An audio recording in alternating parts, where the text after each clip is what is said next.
Assalamualaikum warahmatullahi wabarakatuh. Alhamdulillahirabbil alamin wa bihi nasta'in ala umuri dunya waddin. Wassalatu wassalamu ala asyrafil anbiya'i wal mursalin sayyidina wa maulana Muhammadin. Amma ba'd.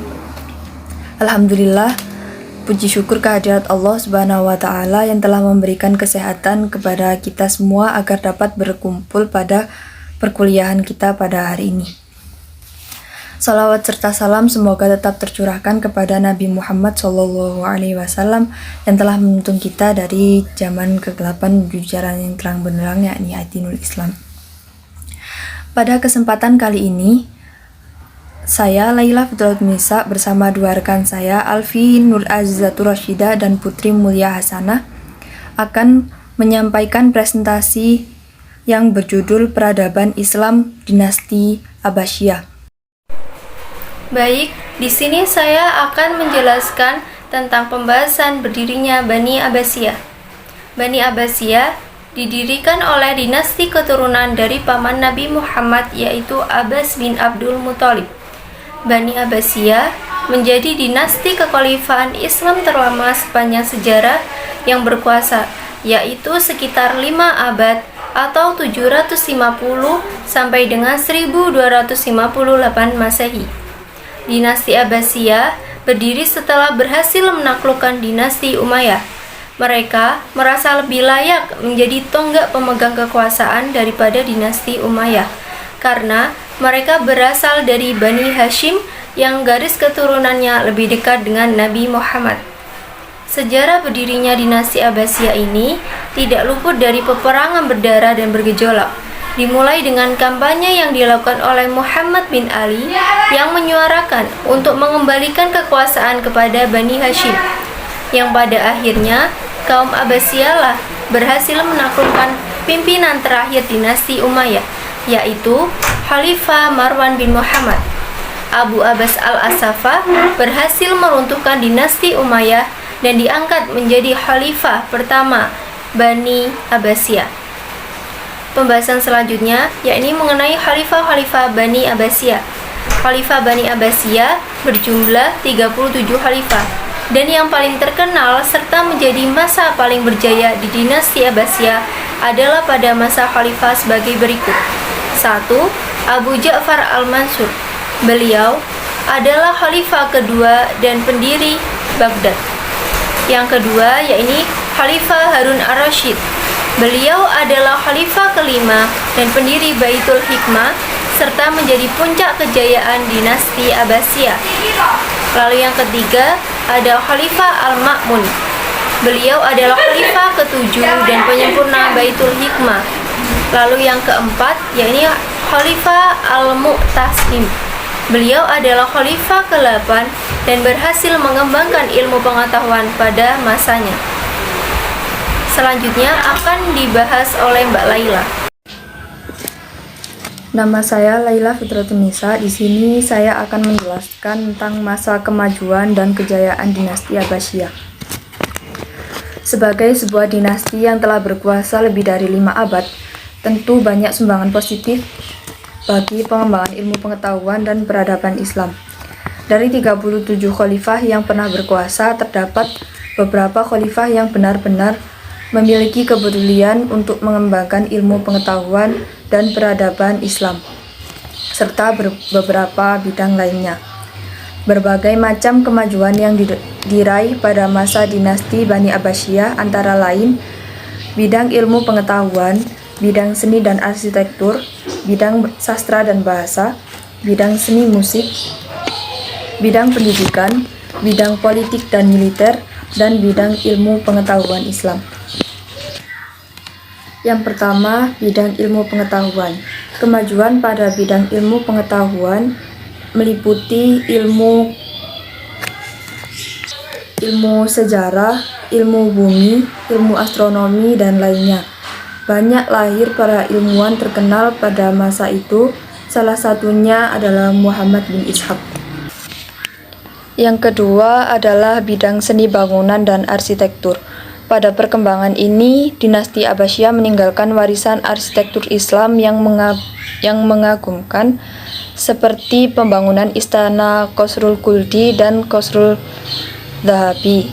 Sementara bangunan kota seperti pembangunan kota Baghdad, Samara, dan lain-lainnya. Yang ketiga adalah bidang sastra bahasa. Pada masa inilah lahir seorang sastrawan dan budayawan terkenal seperti Abu Nawas, Abu Atiyah, Al-Mutanabbi, Abdullah bin Muqaffa, dan lain-lainnya. Karya buah pikiran mereka masih dapat dibaca, yang masih bisa dapat dibaca hingga saat ini, seperti kitab Kalilah Wadimna. Yang selanjutnya adalah bidang seni musik. Seni musik juga mengalami kemajuan. Tokoh yang terkenal pada bidang musik yang kini-kininya juga masih dipakai adalah Yunus bin Sulaiman, Khalil bin Ahmad, dan pencipta teori musik Islam Al-Farabi, dan lain-lainnya. Yang kelima adalah bidang pendidikan. Pada masa awal pemerintahan dinasti Abbasiyah, para khalifah telah mengusahakan kemajuan dan pembangunan pendidikan. Oleh karena itu, mereka membangun lembaga-lembaga pendidikan dari tingkat dasar hingga tingkat tinggi. Yang keenam yakni bidang politik dan militer, yakni membentuk Departemen Keamanan dan Pertahanan yang disebut Diwanul Jundi untuk menumpas pemberontakan dan menjaga keutuhan dari mereka yang ingin memisahkan diri. Nah, agar semua kebijakan militer terkoordinasi dan berjalan dengan baik, maka pemerintah dinasti Abbasiyah membentuk Departemen Keamanan dan Pertahanan yang disebut Diwanul Jundi tadi.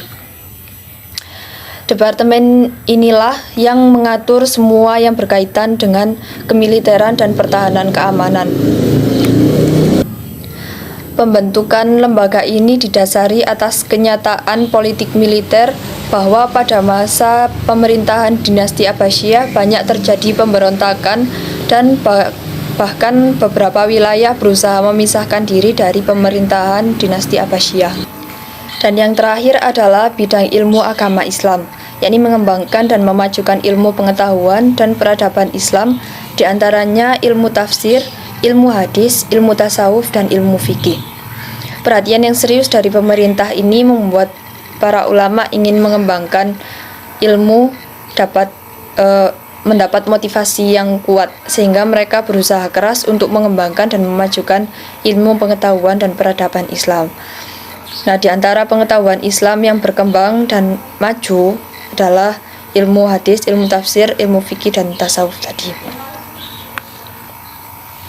Nah, sedangkan masa kejayaan dinasti Abbasiyah adalah saat masa pemerintahan Khalifah Harun ar-Rasyid dan putranya Al-Ma'mun.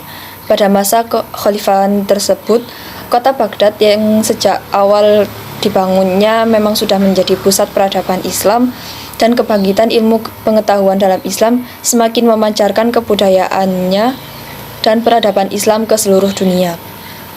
Kota Baghdad menjadi lebih masyhur lagi karena perannya sebagai pusat peradaban, perkembangan peradaban dan kebudayaan Islam, sehingga banyak para ilmuwan dari berbagai penjuru datang ke kota ini untuk mendalami ilmu pengetahuan yang ingin mereka tuntut. Kebesarannya tidak terbatas pada negeri Arab, tetapi meliputi seluruh negeri Islam. Baghdad ketika itu menjadi pusat peradaban dan kebudayaan yang tertinggi di dunia. Ada 3 keistimewaan kota Baghdad, yaitu yang pertama, prestise politik, yang kedua, supremasi ekonomi, yang ketiga, aktivitas intelektual, dan yang tidak mengherankan jika ilmu pengetahuan dan sastra berkembang sangat pesat di wilayah ini. Dari penjelasan di atas dapat diketahui bahwa perekonomian Daulah Abbasiyah berkembang pesat, bahkan mencapai puncaknya pada masa pemerintahan Harun ar-Rasyid, karena dia mampu menjadikan kota Baghdad sebagai kota perdagangan, juga sebagai kota terindah dan termegah. Hal itu dapat dilihat dari pembangunan sarana prasarana yang terlihat sangat mewah untuk pada masa itu. Sedangkan di sisi lain, Khalifah Harun ar-Rasyid juga selalu berusaha dengan gigih untuk memperjuangkan kesejahteraan rakyatnya.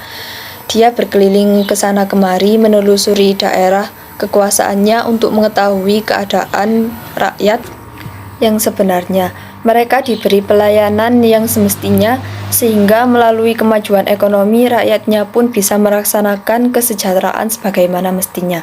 Demikian yang dapat saya sampaikan. Materi yang selanjutnya akan disampaikan oleh Saudari Alfi Nur Azzatur Rasyidah. Kepadanya saya persilahkan. Selanjutnya saya akan meneruskan presentasi materi dari Laila, yaitu runtuhnya dinasti Abbasiyah. Runtuhnya dinasti Abbasiyah terjadi pada tahun 656 Hijriah atau 1258 Masehi. Khalifah terakhirnya adalah Mu'tasim Billah. Ada yang berpendapat bahwasanya sebenarnya keruntuhan kekuasaan Bani Abbasiyah ini mulai terlihat sejak awal abad ke-9. Fenomena ini mungkin datang bersamaan dengan pemimpin-pemimpin yang memiliki kekuatan militer di provinsi-provinsi tertentu yang mengakibatkan mereka semakin yakin untuk melepaskan diri dari dinasti Abbasiyah. Para penguasa Abbasiyah tentunya tidak tinggal diam untuk mengenai hal tersebut.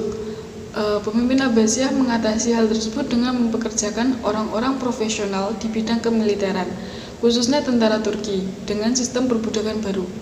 Namun hal ini justru menjadi bumerang ancaman besar terhadap kekuatan khalifah. Selanjutnya, adapun faktor-faktor yang mempengaruhi runtuhnya dinasti Abbasiyah sendiri ada dua, yakni faktor internal dan faktor eksternal. Yang pertama adalah faktor internal. Faktor internal runtuhnya dinasti Abbasiyah diantaranya, yang pertama, perebutan kekuasaan di pusat pemerintahan. Perebutan kekuasaan ini sebenarnya sudah terjadi pada masa pemerintahan Khulafaur Rasyidin, tepatnya pada masa kekhalifahan Ali bin Abi Thalib. Yang kedua, munculnya dinasti-dinasti kecil yang memerdekakan diri. Munculnya dinasti-dinasti kecil ini menyebabkan mengapa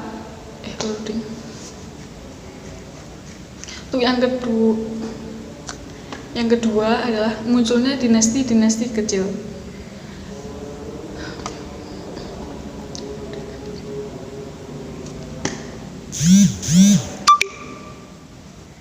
Faktor internal yang kedua yaitu munculnya dinasti-dinasti kecil yang memerdekakan diri.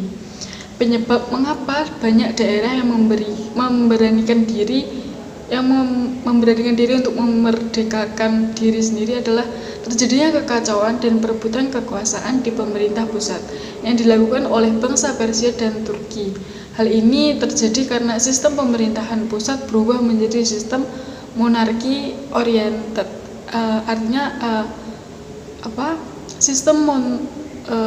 Hanya putra mahkota dan tidak diberi kesempatan untuk kandidat lain untuk menjabat sebagai penguasa untuk menjadi khalifah. Hal ini mengakibatkan para rakyat tidak lagi percaya dengan pemerintahan Daulah Abbasiyah. Yang ketiga adalah kemerosotan ekonomi. Setelah khalifah memasuki periode kemunduran, pendapatan negara menurun, sementara pengeluaran meningkat lebih besar. Menurunnya pendapatan negara itu disebabkan oleh makin menyempitnya wilayah kekuasaan, sehingga dinasti yang sudah memerdekakan diri tidak lagi membayar upeti.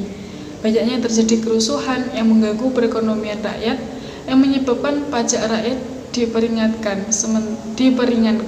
sementara pemasukan yang mulai sedikit dan para khalifah dan pejabat yang malah hidupnya itu bermewah-mewahan dan sering melakukan korupsi. Hal tersebut menambah kondisi ekonomi semakin buruk dan memperlemah kondisi politik dinasti Abbasiyah.